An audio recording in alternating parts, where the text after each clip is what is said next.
It's hard to say goodbye, but after one of the most iconic RLCS seasons that we've ever seen, we have finally reached our last recap of the season. There might not have been too many surprises in terms of upsets in this tournament, but as far as I'm concerned, that didn't make it any less entertaining. So, for the last time this season, let's get into it.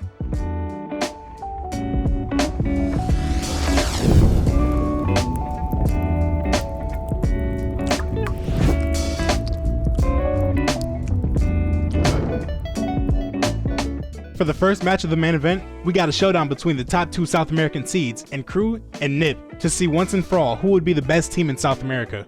And similar to the entire season, this series between the two teams was extremely close, with 4 of the first 5 games all going into overtime. Then going into Game 6, NIP had the series lead 3-2, but Crew was able to clutch up the series, winning Game 6 by a score of 1-0 and Game 7 by a score of 3-1, and get this huge victory over their fellow South American rival. And the next series between Team Liquid and Complexity was another great one, with the two teams trading wins back and forth as we went into our second straight Game 7. And in the final seconds of this last game of the series, we see Atto clear the way by getting a demo on both CRR and Raise Bull, leaving the net wide open for Oski to score this full field double flip reset shot, giving Liquid the victory over this very good Complexity team. The next series was between Team BDS and Team Falcons, and it was a series with huge swings. In the first 4 games, Falcons had gotten 2 wins, with both of them being by 4 goals, while BDS got their own 4-goal victory in Game 3. But after the series was tied at 2-2, BDS showed their quality and they won the next 2 games, including a Game 6 overtime victory to win this series. And the final match for this round in Group A was Carmine Corp against Team Secret. And out of all the games that were played today, these two teams were the farthest apart on paper, and they also ended up being the farthest apart on the field. Team Secret's only victory was in Game 4, and K-Corp went on to get the gentleman's sweep, winning this series in 5 games. For the first match in Group B, we had the Middle Eastern underdogs Twisted Minds going up against North America's #1 seed in Gen G. Twisted Minds got off to a really hot start, and after winning the first 2 games, it looked like they were on their way to taking the series. But after that point, Gen G won 4 straight games to get the series win in 6. And next we had a really interesting match between Space Station and FaZe Clan. Coming into this event as North America's 2nd seed, FaZe was supposed to have really high expectations. But after their coach Roldiz got kicked off of the team right before the tournament, which was followed by a pretty unceremonious departure, people were a lot more curious about how this team was going to do. And in this series at least, they wouldn't do very well. And Space Station continued their pretty strong form from the spring split, and they won the series in 5 games.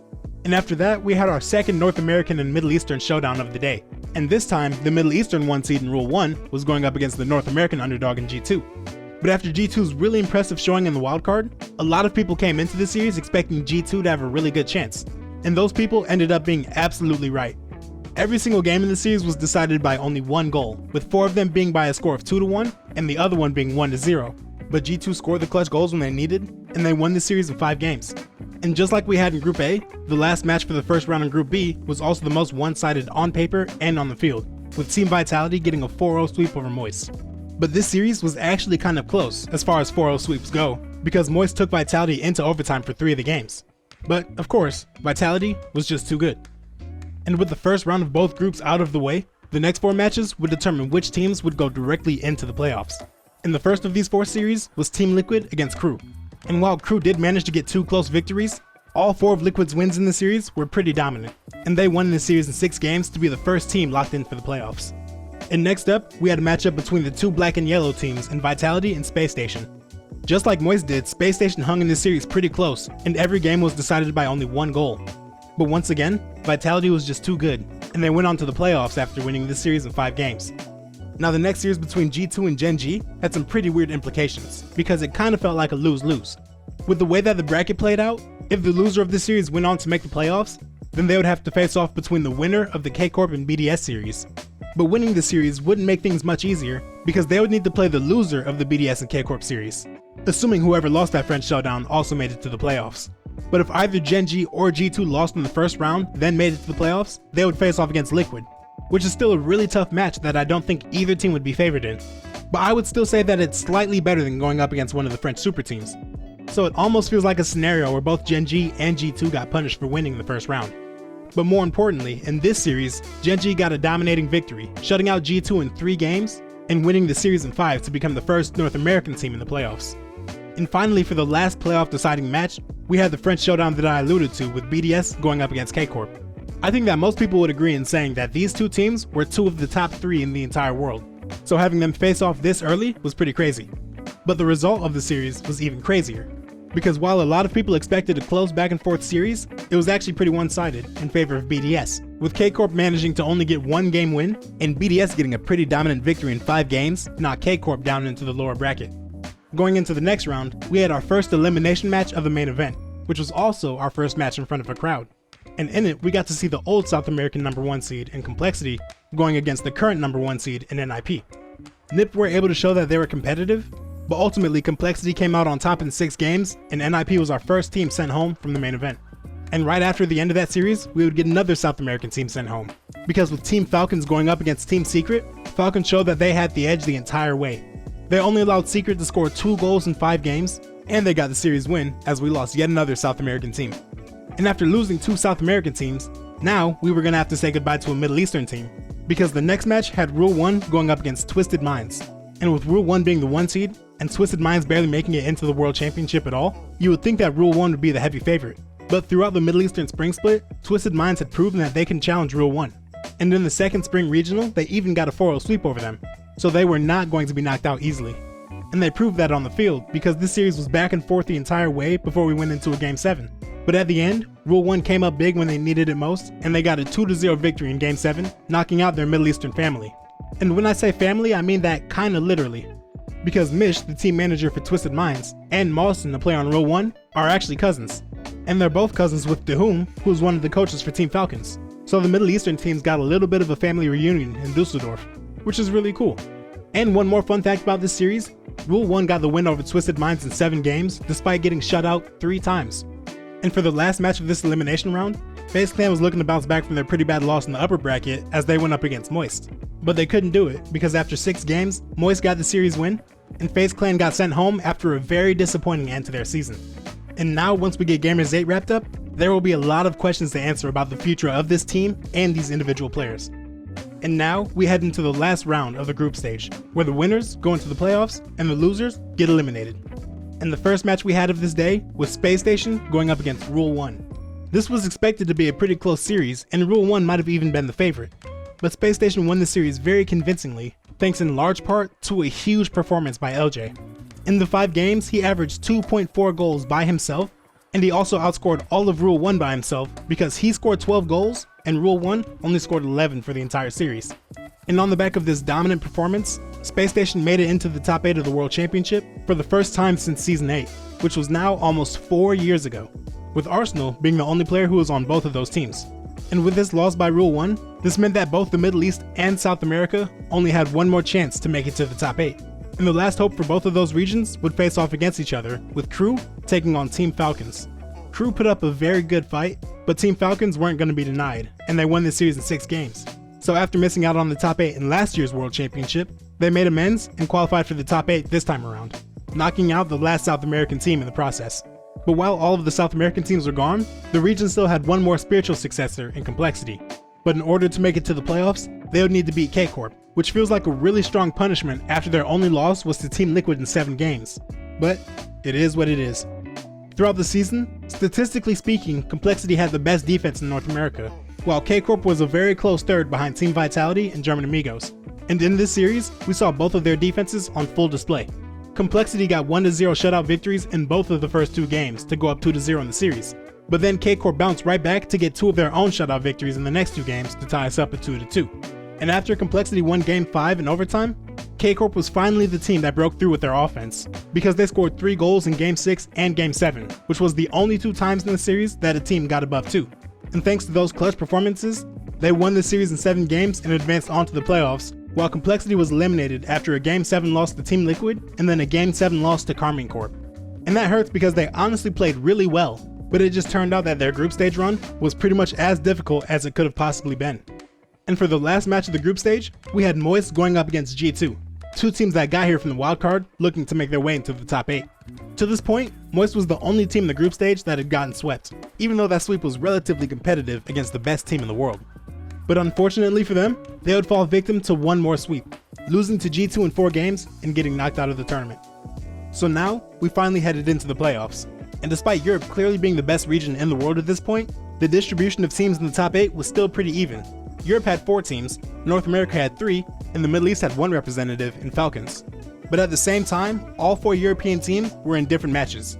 So this bracket could easily be overrun by Europe, and if the Spring Major was unofficially European Regional number 4, then the World Championship was at risk of turning into Regional number 5. But the first team that would try to keep that from happening was Team Falcons, as they took on Team Vitality. To this point, Falcons have had a really good tournament, with their only series loss in either the wildcard or the main event coming to Team BDS in 6 games. But Team Vitality would present a new challenge, and unfortunately for Falcons, it was one that they couldn't match. While Falcons did get 2 game wins of their own, all 4 of Vitality's wins came by way of a shutout, and they went on to the semifinals, knocking out the Middle Eastern Legends in the process. The next team that was trying to fight off the European onslaught was Gen G, even though they technically have 2 Europeans on their own team. But they still represent North America, and at this point, we'll take what we can get. They had the tough challenge of going up against K-Corp and the Blue Wall, who made their presence felt in the stadium.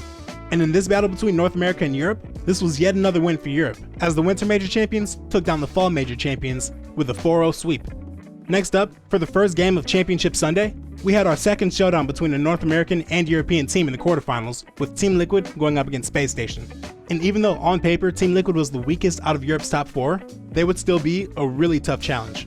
The North American team got a pretty decisive Game 1 victory, taking that one 4-1, but that was the closest they would get to a series victory, because Team Liquid took control over the last 5 games and won this series 4-2, now giving us 3 European teams in the top 4 of this tournament. And our last hope at stopping an all-European semifinal was G2. And as they were taking on Team BDS, they had a chance at getting revenge for last season's Grand Finals in the World Championship. And if you remember that series last season, then you know that Team BDS dominated, making the series pretty uneventful and taking the win in 5 games. And I guess BDS liked that script a lot, because in this rematch, the exact same thing happened. It lasted for only 5 games, with BDS winning the series 4-1. And just like that, North America's worst fears came to fruition. All 4 teams in the semifinals were European, and this was now, unofficially, the 5th European Regional. So, we'll try again next season, I guess. But for the first semifinal, we had 2 great French teams and 2 crazy sets of fans in the stadium going head to head, with K-Corp going up against Vitality. The Spring Major champions were definitely the favorite, but everybody knew that it would be foolish to overlook K-Corp, and they proved that by winning Game 2 and Game 4 to tie the series up at 2-2. But Game 5 and 6 were all Vitality, because in the last 2 games, K-Corp only scored 1 goal, while Zen scored 3 by himself, and assisting 1 more. And there was now only 1 more series to separate Vitality from one of the most historic feats that we've ever seen. But as for who Vitality would go up against in those grand finals, that would be decided by the other semifinal between Team BDS and Team Liquid. And while BDS was a pretty heavy favorite, I don't think anybody expected the series to be this one-sided, because BDS got a 4-0 sweep over Liquid to go to the grand finals. And Monkey Moon was the star of this show, because he was involved in every goal that BDS scored this series, and he outscored Team Liquid by himself 6-4. So now, it was finally time for the grand finals. 1 more series to determine who would be etched into Rocket League immortality. On one side you had Team BDS, last season's world champions, with one of the greatest players of all time in Monkey Moon, and 2 of the brightest young talents in the game that we have in Rise and Seiko. And on the other side, you had the hottest team in the game right now in Team Vitality, with the rapidly ascending Redosin, the one-time prodigy who turned into a seasoned veteran who only got better as the years went on in Alpha 54, and of course, you had Zen, the young prodigy who was hyped up just as much as anybody we've ever seen in Rocket League, who took the entire world by storm. 2 great teams and 6 great players. And while on paper you might expect this series to be really close, in reality, it wasn't close at all, because only one of these teams had Zen. In these grand finals, Zen dropped an absolutely insane 1.48 statistical rating, and on a field full of world-class players, the rookie was easily the best one. Offensive and defensive dominance from all of Team Vitality caused them to shut out BDS in 3 of the 4 games that they played in the grand finals. And in total, Vitality outscored their opponents 10-3 over the 4 games. And after winning 20 games and only dropping 5 for the entire tournament, Team Vitality were your new official world champions. And Zen was your new official world championship MVP. No single player has ever looked this much better than the rest of his competition at any point in RLCS history. And Zen is doing it in his first ever appearance at the top level of the game. I'm sure a lot of people out there were upset that we didn't get a competitive grand finals, but personally, I watch RLCS because I want to see the game played at the highest possible level. And with Zen and Team Vitality as a whole, we get exactly that. So even though it was a 4-0 sweep, I loved every second of this series. and there's absolutely no reason to think that they'll slow down anytime soon. So the rest of the teams in the RLCS are going to have their hands full. But speaking from a fan's perspective, we all might as well buckle up and enjoy the ride, because we might not see anything like this ever again. Except for like next season, probably. Alright, and that'll do it for the recap. But just because the RLCS is over, that doesn't mean Rocket League's over. Because with Gamers 8 just around the corner, we still have a huge tournament to look forward to. So I'll see you all soon, and of course, thanks for watching.